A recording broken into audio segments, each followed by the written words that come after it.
Hey guys, do you want to take a look at Sonic and Knuckles for the Sega Mega Drive? Now, this is an interesting game. Aside from the fact that it's a fantastic game, it actually locks on to other Sonic games, and you get a few different things in that. But I'll come to that in a little while. So first off, on the front cover here, we have this really nice logo of Sonic and Knuckles. Looks very slick in my opinion. Don't mind the damage there. This game, because it's in a cardboard, VHS-like box, rather than the plastic boxes of normal Mega Drive games, it is an incredible pain to find it in good condition for anything less than a really high price. So, I was looking at paying $80 or so for a really good condition one, and I got this for $30. So, yeah, it's a bit of a pain. I don't know why Sega did it. They did it with all the 32X game boxes as well, but I guess they just decided to get cheaper. Anyway, so of course down here they're just showing that lock-on ability that I was talking about. So there it's showing that you can plug in Sonic 2. But yeah, on the side we have that same logo, Sonic and Knuckles and Mega Drive.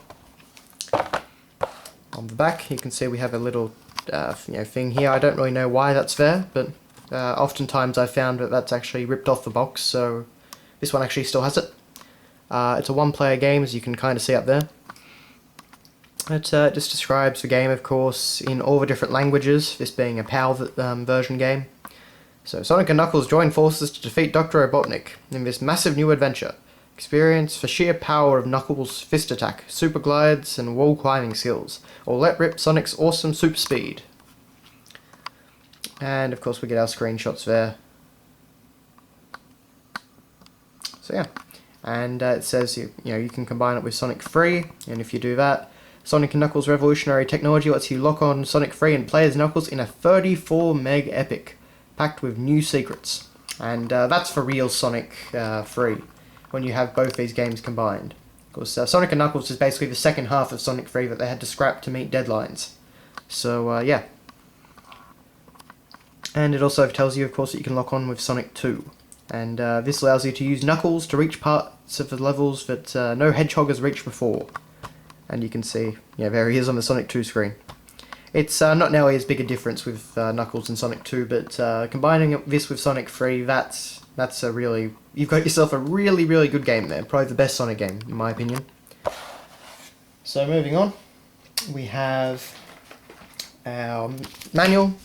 It's not terribly interesting. As you can see, though, the front cover is in full colour, like all the UK PAL manuals. And as usual with Mega Drive games, we get our huge line of every single language possible, describing each different thing, so the manual ends up being a lot longer than it would be if it was just in English.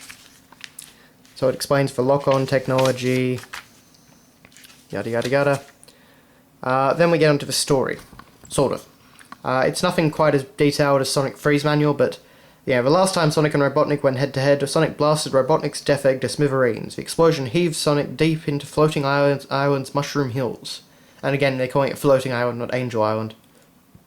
Sonic knows that many emeralds, including the Master Emerald, are hidden somewhere on Floating Island. He bets that this Knuckles character knows where they are. Sonic can't let Robotnik get his hands on the Master Emerald. He'd have Death Egg fuel forever, and Floating Island would be destroyed. Dun dun dun. So, and then, now Sonic's got two problems. How to protect the Master Emerald, and how to keep Knuckles off his back. You'll have to deal with that wild echidna right away. Knuckles has problems too. As guardian of Floating Island and all the emeralds, Knuckles has a mission, to wage war on all invaders.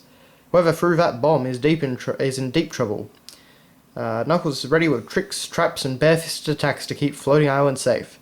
Sonic's not taking any chances. Sonic's not taking any changes. Okay? Neither is Knuckles, but while they're going the rounds with each other, who's stopping Dr. Robotnik? Could this be the end of Floating Island? So, this game is basically the most story-oriented of the 2D Sonics. It actually has some story sequences. You fight Knuckles, then you go through, Sky Sanctuary alongside Knuckles, fighting Mecha Sonic, and there are a few different story elements, including like finding the Master Emerald's chamber and all that sort of thing. But anyway, So it just goes through the controls and all that, and then soon we get on to some items, so you see that. And we've got the shields again. And we go through the levels. So we have Mushroom Hill, Flying Battery, Sandopolis. We have Lava Reef, Hidden Palace, and Sky Sanctuary.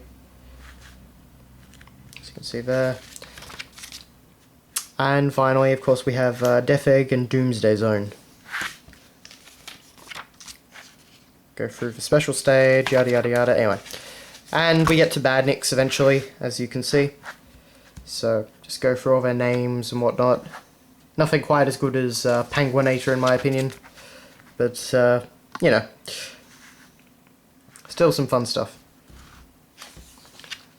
Now, that's basically the manual. Now, to hold the cartridge, we have this nice little black thing with the Sonic & Knuckles logo, you know, all over it. And this thing is really hard to find in, you know, even reasonable condition. A lot of them are ripped, so this one's not too bad. But yeah, that is that. And then just over there, we can see the Sonic & Knuckles cartridge with Sonic 3 plugged in the top. So I've got that in the Mega Drive right now. So to show you basically what it is, you plug the Sonic & Knuckles cartridge in down here, and you can basically you have this little slat here, and you can open it up, and it basically allows you to plug in a game cartridge on top of it. So yeah, if you plug in Sonic 2, you can play as Knuckles in Sonic 2. If you play as Sonic 3, you get one massive game with level select and you know, free playable characters. And if you plug in Sonic 1, you basically get to play the special stage literally millions upon millions of times. It's kind of ridiculous, but yeah. So that's that. Anyway, so thanks a lot for watching, guys. That has been your look at Sonic & Knuckles, and I'll see you later.